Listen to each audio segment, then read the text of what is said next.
جاء رجل إلى النبي عليه الصلاة والسلام فقال: من أحق الناس بحسن صحابتي؟ قلت: يا رسول الله، باشترين كس، أحقترين كس كي أو كسي كو أز باش بمدقل قدر يبقرم؟ قال عليه الصلاة والسلام: أمك. دايقاته. قلت: كيدي يا رسول الله؟ قال: أمك. جردوي. قلت: كيدي يا رسول الله؟ قال: أمك. جرسيجي. قلت: هر دايقاته. قلت: كيدي يا رسول الله؟ قال: أبوك ثم أبوك، يعني بابته.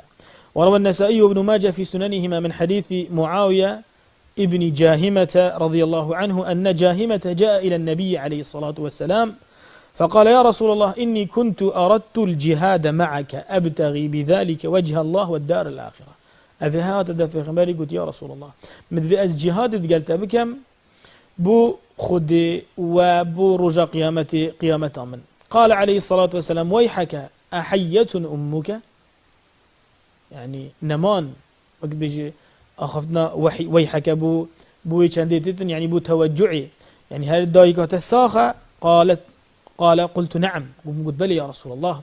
قال: ارجع فبرها، هرى قدر يبقرأ. وفي آخر الحديث قال: ويحك إلزم رجلها، هرى الدف بيوي فثم الجنة.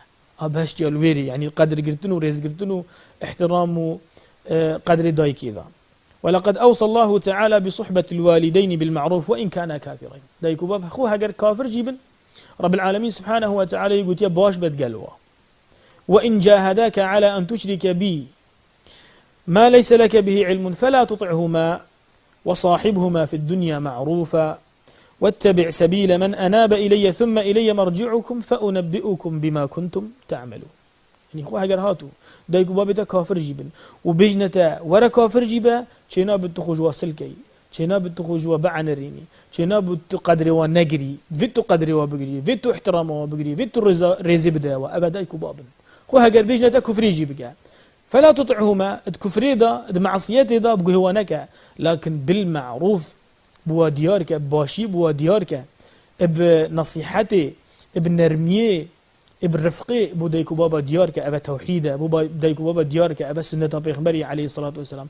هاقا بقوهتا كرن جيب واشترنين، هاقا بقوهتا نكرن چينا بتو خوجوا سلكي، وچينا بتو خوجوا بعنريني، وچينا بتو واج مال دركي، چينا بتو تعداي الوابكي.